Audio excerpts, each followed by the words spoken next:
Hi friends, welcome to Mannan express channel. ఈరోజు ముందుగా మనం టిఫిన్ తయారు చేసుకున్నాం. దానికి ముందు ఈ టమోటా కర్రీ అనేది తయారు చేసుకున్నాము. ఈ టమోటా కర్రీలో కావాల్సిన టమోటాస్, ఆనియన్స్, మిర్చి. ఈ టమోటా కర్రీ ప్రతి ఒక్కరికి చేయడానికి ఈజీగా ఉంటుంది. ఫస్ట్ నేర్చుకునే కర్రీ వచ్చేసి ఈ టమోటా కర్రీ.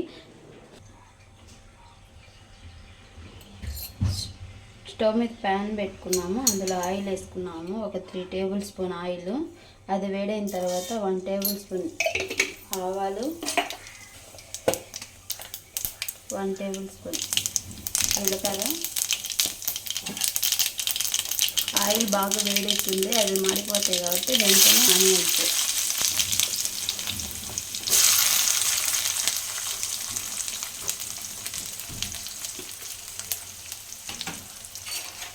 వేసుకున్న తర్వాత ఇలా చక్కగా కలుపుకోవాలి.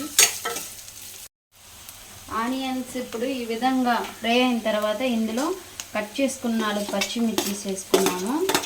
వేసుకుని ఇవి కూడా ఫ్రై చేసుకోవాలి. ఈలోపు మనము ఈరోజు మన టిఫిన్ ఏంటంటే గోధుమ దోశ. దానికోసం ఇది ఫ్రై అవుతుండే లోపు మనం పిండిని కలుపుకుందాము.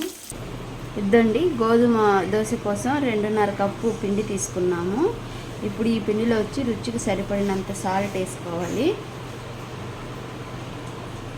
ఈ సాల్ట్ అనేది సరిపోతుంది, ఎక్కువ వేసుకుంటే కొంచెం ఉప్పగా అయిపోతుంది.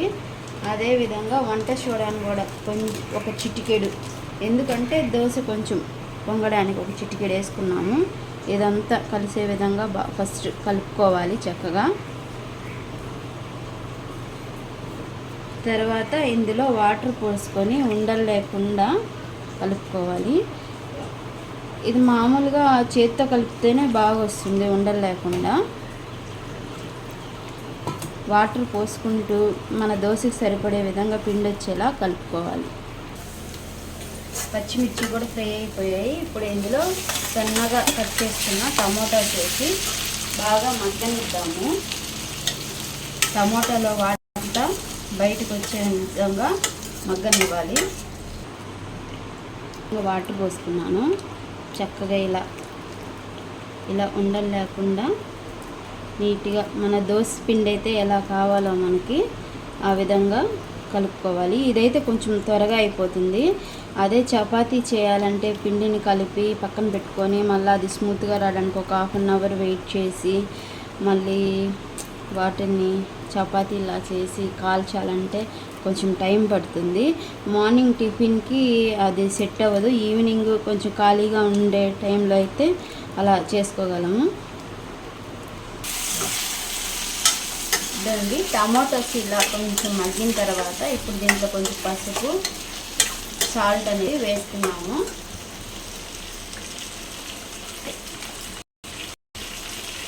చిటికెడు సాల్ట్, పసుపు,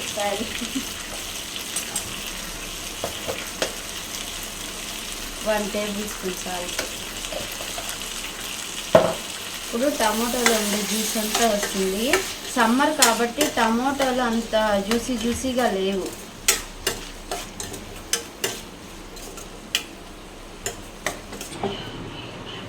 ఇదండి, పిండిని ఈ విధంగా దోశ పిండిలా కలుపుకుందాము. ఇంకా ఏమన్నా చిన్న చిన్న ఉండల్లా ఉంటే గరిటెతో ఇట్టనుకుంటే అన్నీ స్మాష్ అయిపోతాయి. ఈ విధంగా కలుపుకున్న తర్వాత పిండిని ఒక 10 నిమిషాలు పక్కన పెట్టేసుకొని తర్వాత దోశ పోసుకుందాం.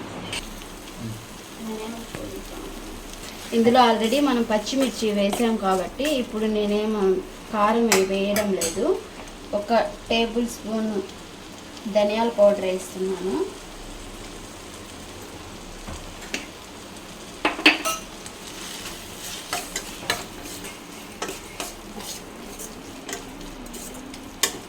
ఇలా బాగా కలుపుకొని ఇది కొంచెం ఫ్రై అయ్యేదాకా చూసుకోవాలి.